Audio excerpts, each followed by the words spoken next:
The way I use them, classic and box are just standard. It's just an even weighting for all the samples in every pixel. So stick with those. You're not really going to go wrong. Gaussian, because it does a little bit of a blurring by weighting samples with pixels outside. You get that nice little blurring. It looks a lot like a film. Mitchell does a slight edge enhancement. It's not a whole lot, but if you really look closely at edges, you'll see it does get brighter just before it goes dark, and it goes dark just before it gets brighter. But it's really good for doing logos or anything you want to be really nice and sharp and crisp. Lanxos, can't really think of any real use for it other than maybe like just a simple black and white logo. We want really high contrast. But for normal rendering, probably don't want that. It's like, it's not too bad on this, but you'll see edge enhancement on it when it's done. But you can see this looks a lot different from the gray square I just revealed. Okay, so don't move the window when it's rendering because it doesn't update VPR.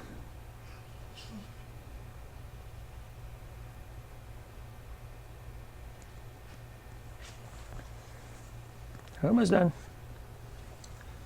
Yeah, the adaptive sampling I set to a 0.03, which is about the same value that the old LightWaves up to 5.6 used.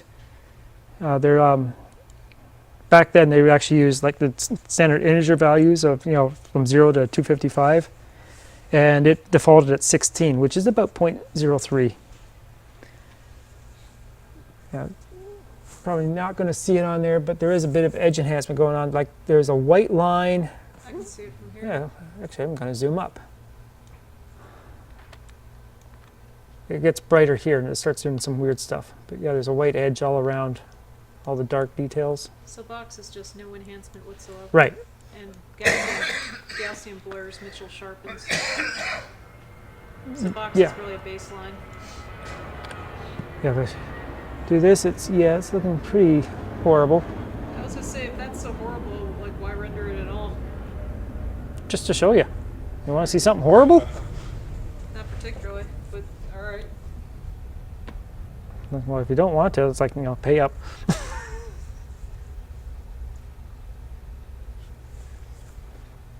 Yeah, there used to be another filter that was even worse than Lanxos. What, soft filter? No, an extra sharpening one. But yeah, just think like, loading an image into Photoshop and then, doing a sharpness on it and then blurring. It's like you can really see that. It's pretty gross now. It's the rings of Saturn.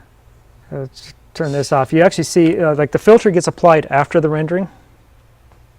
So you see the render there, and then it'll be changed right there.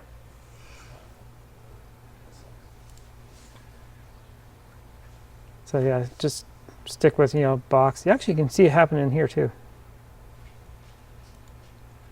Yeah, box.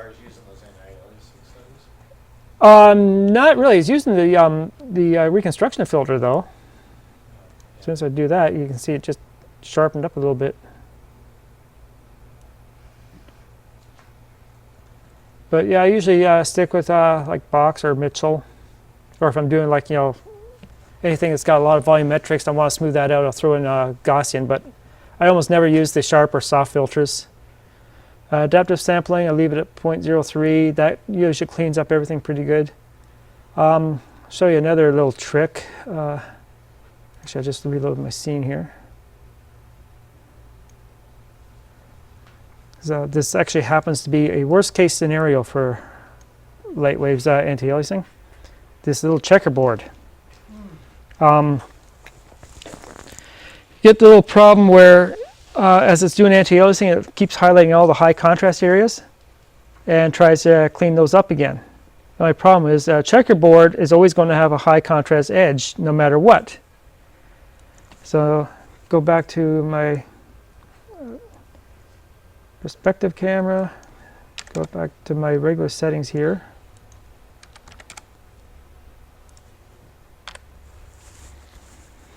Just render a little bit.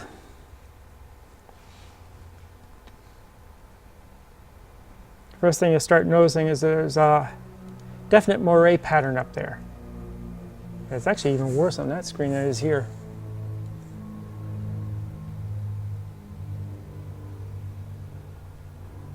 Yeah, it's getting it from the screen itself too.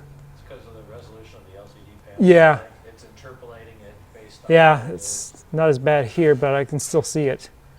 There's an oversampling setting which is really designed to clean that stuff up.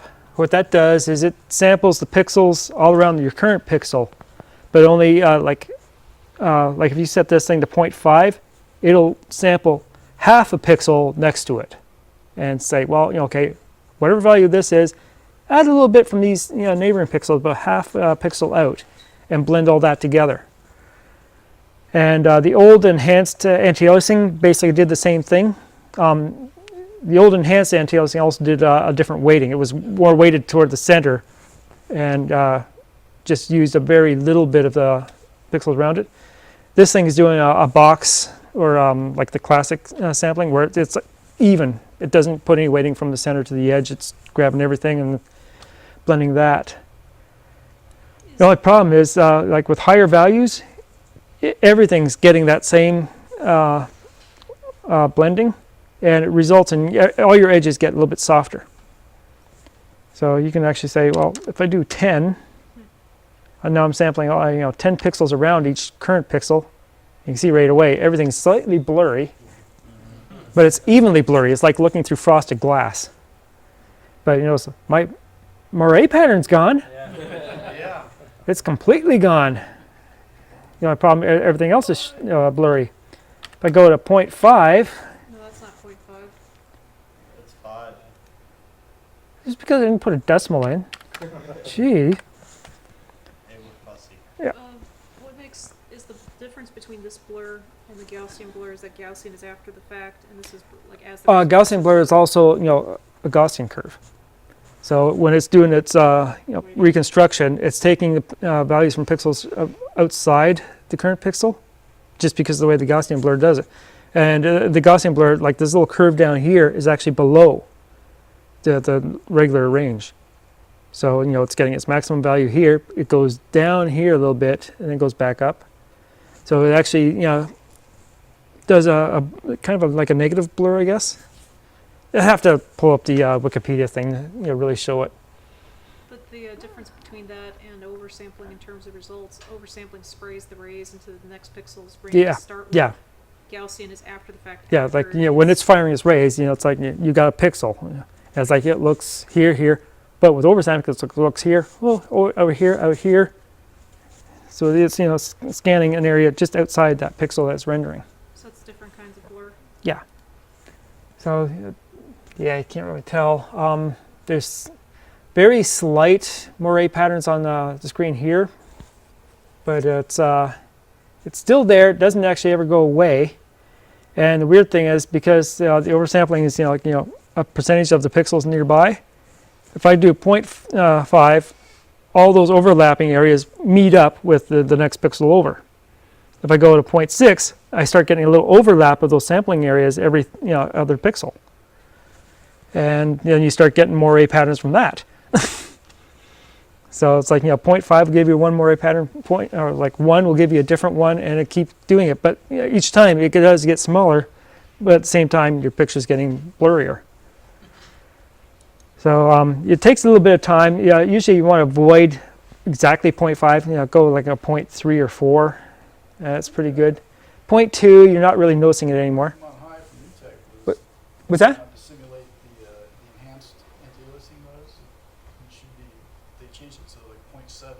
Oh. It's supposed to, kind of get you there. Yeah. You're not going to do it without having a triangle filter. Right. Yeah, see, the little button down here, triangle filter would be handy. But yeah, I almost never use the oversampling anymore. I just go to depth of field. That's my light properties. Get out of there. I'll keep that render up there. Let's go back to a wireframe. turn this little depth of field preview on, and you can see it's a little bit blurry. Going to focus on that ball. Right about there. Doesn't have to be much of a depth of field.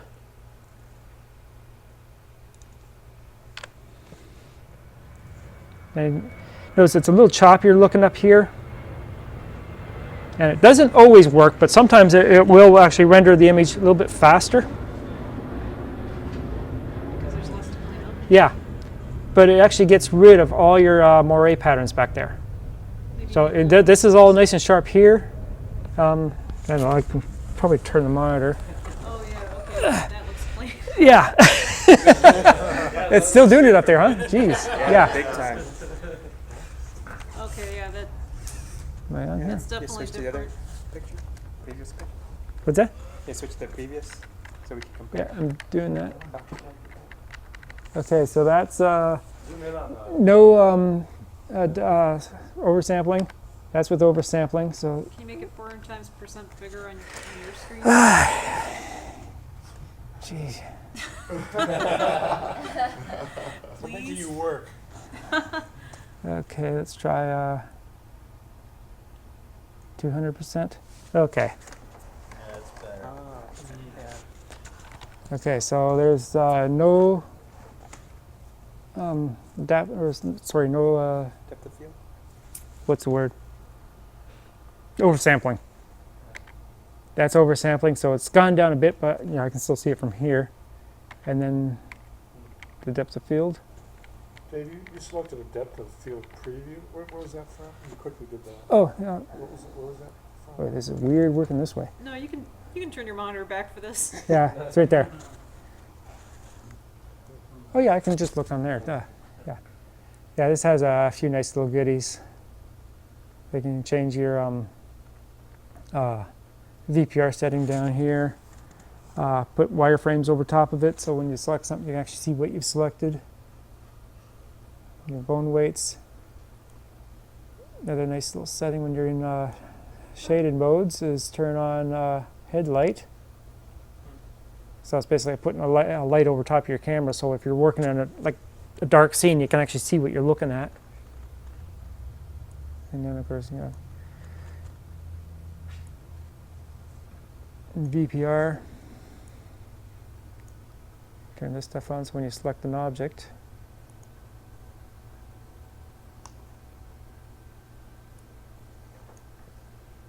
I turned that off, didn't I? Yeah, there. So you can see the wireframe over top of the render. And the other option is so you can see lights and stuff.